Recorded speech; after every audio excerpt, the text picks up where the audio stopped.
Just using that good old effleurage at the start to spread the oil before we go into petrissage to try and knead out some of these.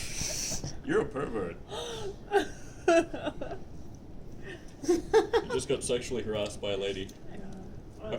Hope you feel okay, man. It's all good. Okay, fickle.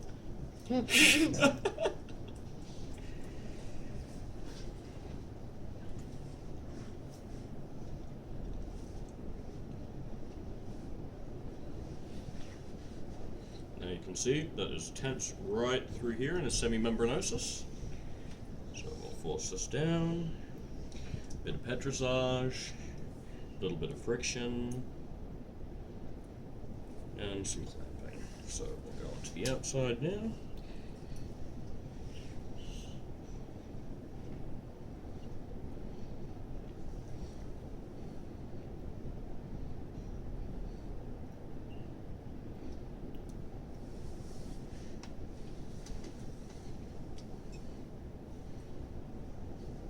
We only need to do really nice, deep, even rubs here before we start to flatten out the biceps femoris. So his has a little bit of crunchiness in it. That's okay. That's just a bit of extra metabolic waste. We'll do some deep fist compression over the sides, bring up that vascularity.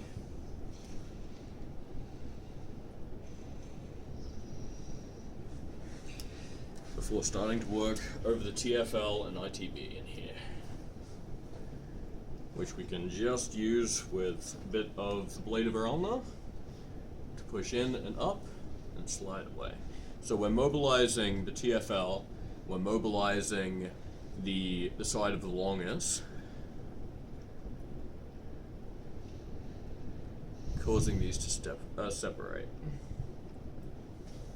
Now we found a knot. That's okay. So we'll petrissage right through it. This IT band we'll need to separate by clamping down with our fingers and retracting back to the side. Very good. We'll do that again. 1, 2, 3, and then roll off. 1, 2, 3, rolling off. So now we've already gotten a lot more give in this leg.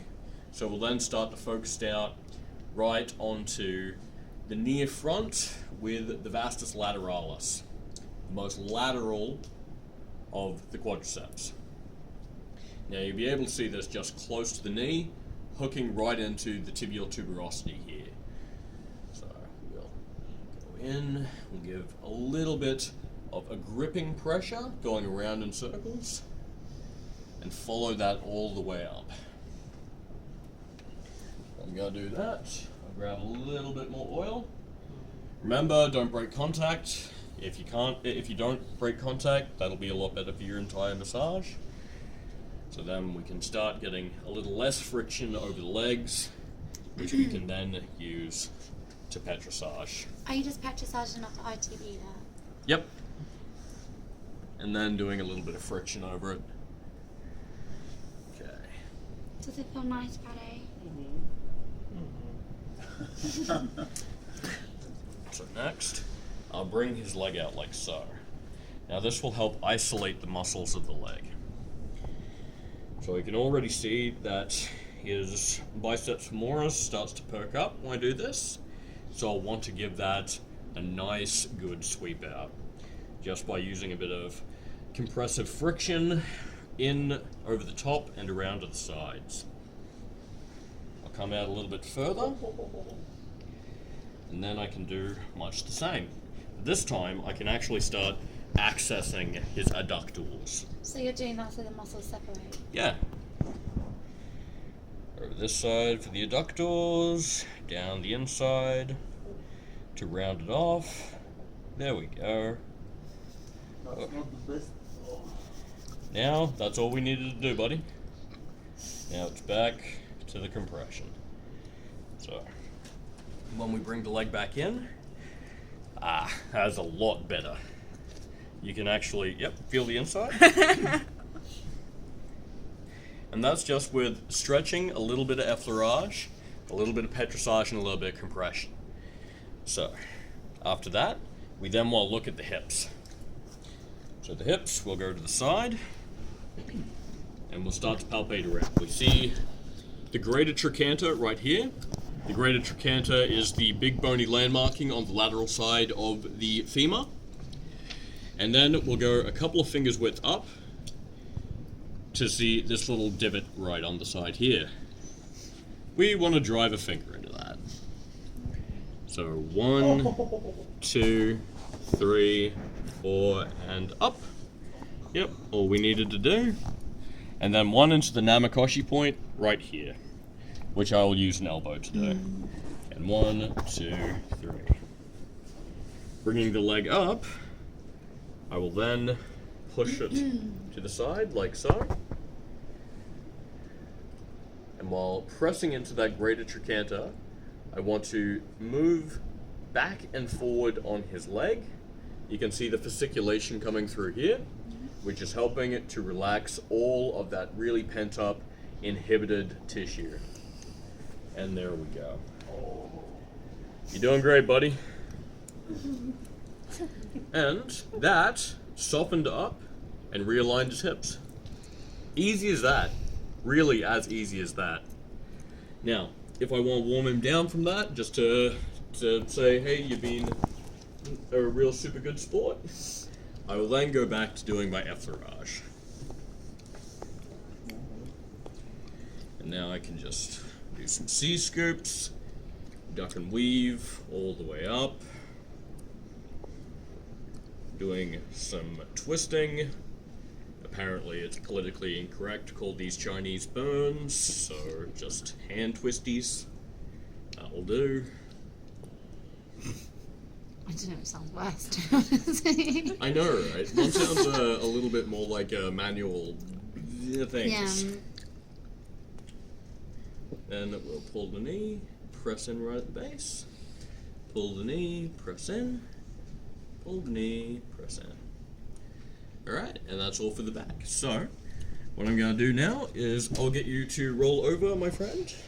So that was a prescription for tight hammies. For lower cross syndrome. Yeah. But you wouldn't do that if the muscles were elongated already, like stretched out? No, I would not. No. It's just because those ones in particular were tight. Oh, change. Excuse me, everyone. I changed. Let me move. Let me move. Oh, sorry, behind me. Can I do that? Alright, now we'll go onto the front. And because we've released a great deal of the back, the front, it's pretty good. So what we'll do is we'll start right towards the tibialis anterior. Damn, she was right.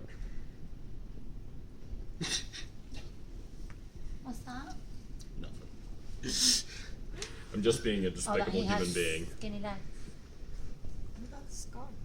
No, that's from the shoes. I skate. So we'll have this wonderful compression coming out around the sides. How does that feel, Rado? Nice. You don't have to sound confused every time you answer a question on how something feels. We know you have emotions deep down inside that cold black heart of yours. Lovely emotions. It goes between hungry and liking women. The two moods of Rado. I think that's the two moods of men in general. You got a point. Now, notice how Rado was not screaming. I'm going over his tibialis anterior, which is one of the tightest muscles in his entire body, and it's alright. It's because I have stretched it out prior, and also because I'm then starting to do really, really warming exercises. Really, When did you stretch it out prior? when he was laying. Oh, okay. Yeah, that's why I came around to this side of the table. Because when you flip them over, their legs change sides. It actually took me disgustingly long to realize this. Because, like, weren't you just working on my other leg? I was like, oh, That's the whoops. same. And then, So after we've cleared the tibialis anterior, which is always really super tight on people, Yeah. we move up to the thigh. So first things first. Yep, his patella's pretty free, but there is a little bit of tension going towards the front of his quadriceps. So what I'll do is I'll go either side of where the termination point of the rectus femoris is. I'll get you to bend your knee, please. Yep. And down. There we go. You felt that one right at the end? Yeah. Fixing the blade of the ulnar a little bit more. The other side.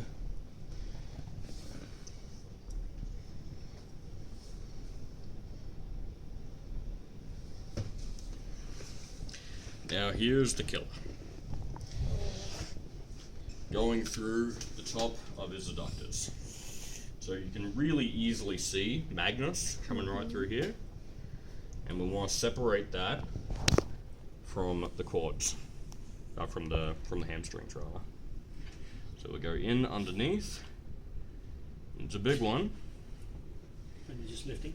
Yep, just lifting. Pressing my thumbs in and going northward. Could be worse. It really could be. You know it. And then a little bit of flat compression.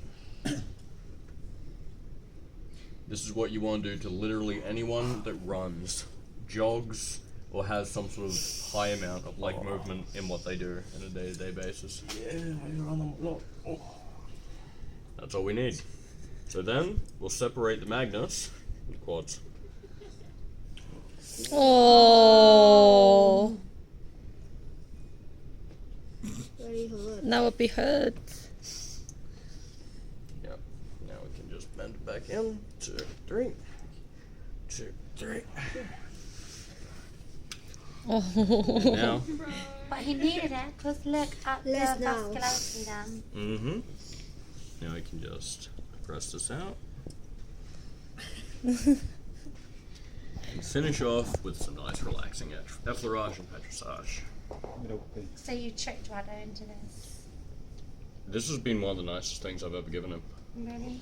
Oh yeah, by a country mile. It's can going to say be that. it's going to be one of the most effective as well. Because he So you do this for anyone who does high cardio. Yeah, exactly right.